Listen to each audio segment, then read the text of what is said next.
Mental Health Awareness Week at the White Inch Centre's Creativity Connects channel. Mental Health Awareness Week is run by an amazing charity, the Mental Health Foundation, and you can check out their link in the description below.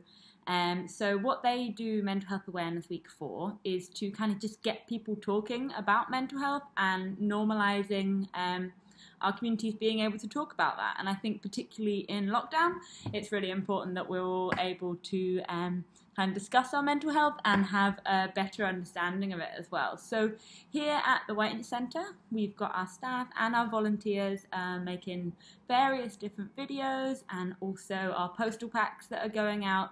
And this week they're all themed around the topic of mental health. So far already, we've got some videos by our new volunteer, Michael. And if you haven't seen those already, you should check them out in our previous videos. And those are just, he's reading through a text called The Road to Resilience, which is by the American Psychological Association. And he's just relating those to creative things that he thinks are relevant, and you should check them out because they're really great.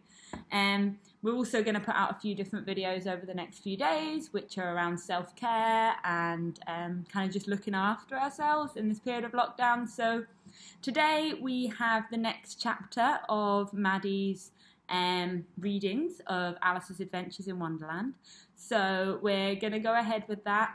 I think the audiobooks have always been a really good help for my own mental health, and I think it's to do with sometimes I just always have so many visual images and I'm always looking at a screen, and an audiobook can just be a really relaxing way to be reading without having to be looking at screens. So relax. I hope you enjoy it. Maybe just close your eyes and take it in. We hope you enjoy it, and I will see you soon. Bye bye. Alice's Adventures in Wonderland, Chapter 4. The Rabbit Sends in a Little Bill. It was the White Rabbit, trotting slowly back again and looking anxiously about as it went, as if it had lost something, and she heard it muttering to itself, the Duchess, oh my dear paws, oh my fur and whiskers, she'll get me executed, as sure as ferrets are ferrets. Where can I have dropped them, I wonder?" Alice guessed in a moment that it was looking for the fan and the pair of white kid gloves, and she very good-naturedly began hunting about for them, but they were nowhere to be seen. Everything seemed to have changed since her swim in the pool, and the great hall, with the little glass table and the little door, had vanished completely. Very soon the rabbit noticed Alice as she went hunting about, and called out to her in an angry tone, "Why, Mary Ann, what are you doing out here? Run home this moment and fetch me a pair of gloves and a fan, quick now." And Alice was so much frightened that she ran off at once in the direction it pointed to, without trying to explain the mistake it had made. "He took me for his housemaid," she said to herself as she ran. "How surprised he'll be when he finds out who I am. But I'd better take him his fan and gloves, that is, if I can find them." As she said this, she came upon a neat little house, on the door of which was a bright brass plaque, with the name W. Rabbit engraved upon it. She went in without knocking and hurried upstairs in great fear lest she should meet the real Mary Ann, and turned out of the house before she had found the fan and the gloves. "How queer it seems," Alice said to herself, "to be going messages for a rabbit. I suppose Dinah will be sending me on messages next." And she began fancying the sort of thing that would happen. "Miss Alice, come here directly and get ready for your walk." "Coming in a minute, nurse.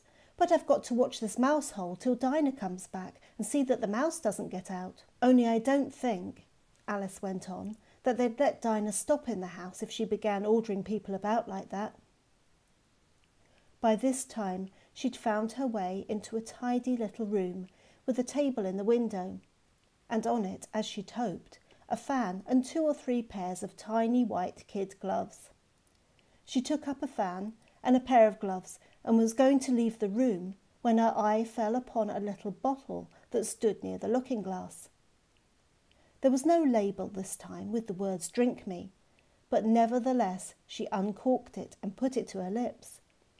"I know something interesting is sure to happen," she said to herself, "whenever I eat or drink anything, So I'll just see what this bottle does. I do hope it will make me grow large again, for really I'm quite tired of being such a tiny little thing. It did so indeed, and much sooner than she'd expected. Before she'd drunk half the bottle, she found her head pressing against the ceiling and had to stoop to save her neck from being broken. She hastily put down the bottle, saying to herself, "That's quite enough. I hope I shan't grow any more. As it is, I can't get out of the door. I do wish I hadn't drunk quite so much."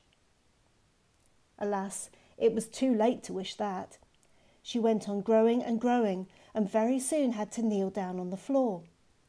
In another minute there was not even room for this, and she tried the effect of lying down with one elbow against the door and the other arm curled round her head. Still she went on growing, and as a last resource she put one arm out of the window and one foot up the chimney, and said to herself, "Now I can do no more, whatever happens. What will become of me?" Luckily for Alice, the little magic bottle had now had its full effect, and she grew no larger.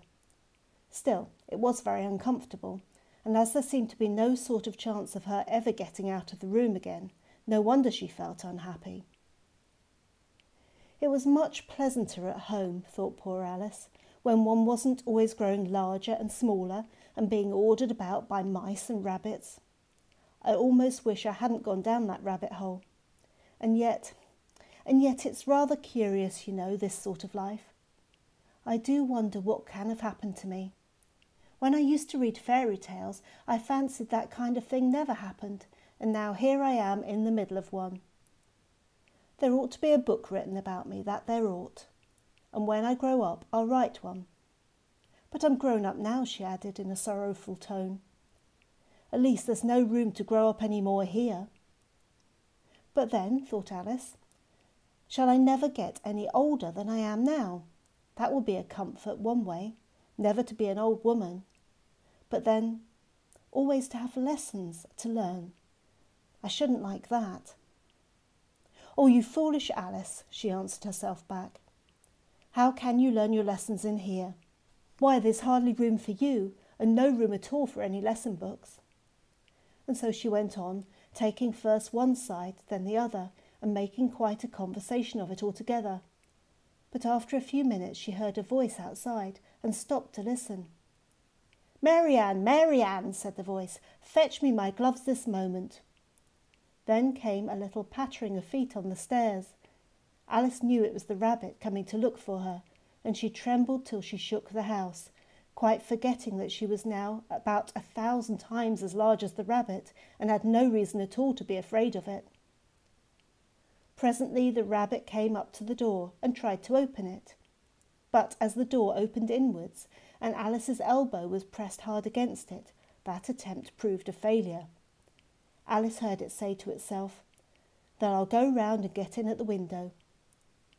"That you won't," thought Alice, and after waiting till she fancied she heard the rabbit just under the window, she suddenly spread out her hand and made a snatch in the air.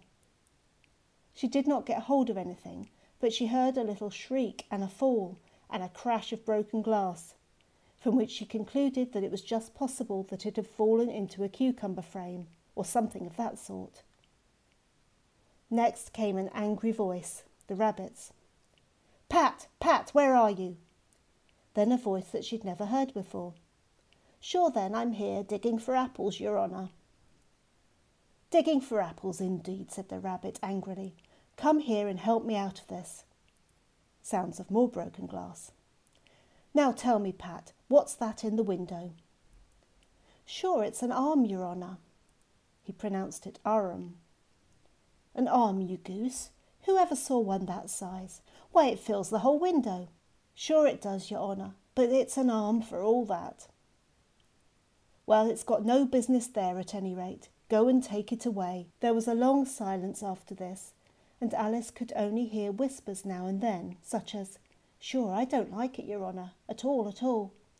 "Do as I tell you, you coward."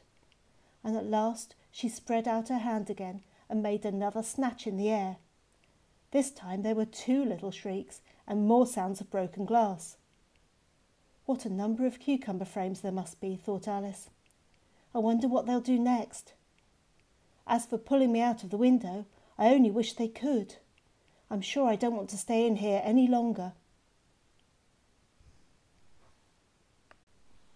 She waited for some time without hearing anything more. At last came a rumbling of little cartwheels and the sound of a good many voices all talking together. She made out the words, "Where's the other ladder? Why, I hadn't to bring but one. Bill's got the other. Bill, fetch it here, lad. Here, put them up at this corner. No, tie them together first. They don't reach half high enough yet. Oh, they'll do well enough, don't be particular. Here, Bill, catch hold of this rope. Will the roof bear? Mind that loose slate. Oh, it's coming down. Heads below." A loud crash. Now, who did that? It was Bill, I fancy. Who's to go down the chimney? Nay, I shan't. You do it. That I won't, then. Bill's to go down. Here, Bill, the master says you're to go down the chimney. Oh, so Bill's got to come down the chimney, has he? Said Alice to herself. Why, they seem to put everything upon Bill. I wouldn't be in Bill's place for a good deal. This fireplace is narrow, to be sure, but I think I can kick a little.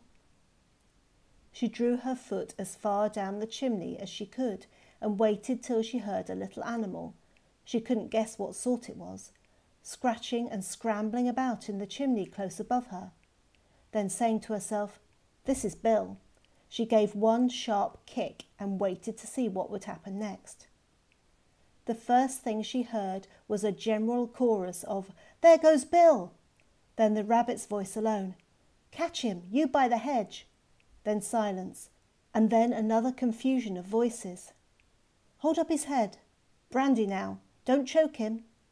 How was it, old fellow? What happened to you? Tell us about it." Last came a little feeble squeaking voice. That's Bill, thought Alice. "Well, I hardly know. No more, thank you. I'm better now. But I'm a deal too flustered to tell you. All I know is something comes up at me like a jack-in-the-box, and up I goes like a skyrocket." "So you did, old fellow," said the others. "We must burn the house down," said the rabbit's voice. And Alice called out as loud as she could, "If you do, I'll set Dinah at you." There was a dead silence instantly, and Alice thought to herself, "I wonder what they will do next. If they had any sense, they'd take the roof off." After a minute or two, they began moving about again, and Alice heard the rabbit say, "A barrowful will do to begin with." A barrowful of what? Thought Alice. But she had not long to doubt, for the next moment a shower of little pebbles came rattling in at the window, and some of them hit her in the face.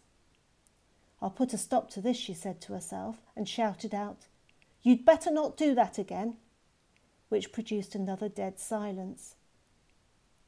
Alice noticed with some surprise that the pebbles were all turning into little cakes as they lay on the floor, and a bright idea came into her head.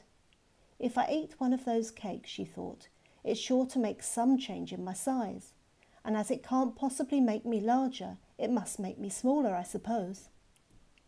She swallowed one of the cakes and was delighted to find that she began shrinking directly. As soon as she was small enough to get through the door, she ran out of the house and found quite a crowd of little animals and birds waiting outside. The poor little lizard, Bill, was in the middle, being held up by 2 guinea pigs, who were giving it something out of a bottle. They all made a rush at Alice the moment she appeared, but she ran off as hard as she could, and soon found herself safe in a thick wood. "The first thing I've got to do," said Alice to herself as she wandered about in the wood, "is to grow to my right size again, and the second thing is to find my way into that lovely garden. I think that will be the best plan." It sounded an excellent plan, no doubt, and very neatly and simply arranged. The only difficulty was that she had not the smallest idea how to set about it, and while she was peering about anxiously among the trees, a little sharp bark just above her head made her look up in a great hurry. An enormous puppy was looking down at her with large round eyes and feebly stretching out one paw trying to touch her. "Poor little thing," said Alice in a coaxing tone, and tried hard to whistle to it. But she was terribly frightened all the time at the thought that it might be hungry, in which case it would very likely eat her up in spite of all her coaxing. Hardly knowing what she did, she picked up a little bit of stick and held it out to the puppy, whereupon the puppy jumped into the air off all its feet at once with a yelp of delight and rushed at the stick and made believe to worry it. Then Alice dodged behind a great thistle to keep herself from being run over, and the moment she appeared on the other side, the puppy made another rush at the stick and tumbled head over heels in its hurry to get hold of it. Then Alice, thinking it was very like having a game of play with a cart horse and expecting every moment to be trampled under its feet, ran round the thistle again. Then the puppy began a series of short charges at the stick, running a very little way forwards each time and a long way back, and barking hoarsely all the while, till at last it sat down a good way off, panting, with its tongue hanging out of its mouth and its great eyes half shut. This seemed to Alice a good opportunity for making her escape, so she set off at once and ran till she was quite tired and out of breath, until the puppy's bark sounded quite faint in the distance. "And yet what a dear little puppy it was," said Alice, as she leant against a buttercup to rest herself and fanned herself with one of the leaves. "I should have liked teaching it tricks very much, if I'd only been the right size to do it. Oh dear, I'd nearly forgotten that I've got to grow up again. Let me see, how is it to be managed? I suppose I ought to eat or drink something or other, but the great question is, what?" The great question certainly was what.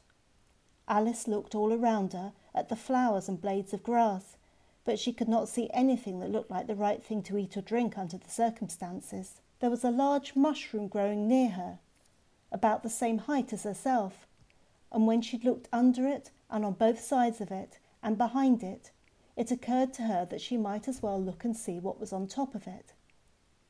She stretched herself up on tiptoe and peeped over the edge of the mushroom, and her eyes immediately met those of a large blue caterpillar that was sitting on top with its arms folded, quietly smoking a long hookah and taking not the smallest notice of her or anything else.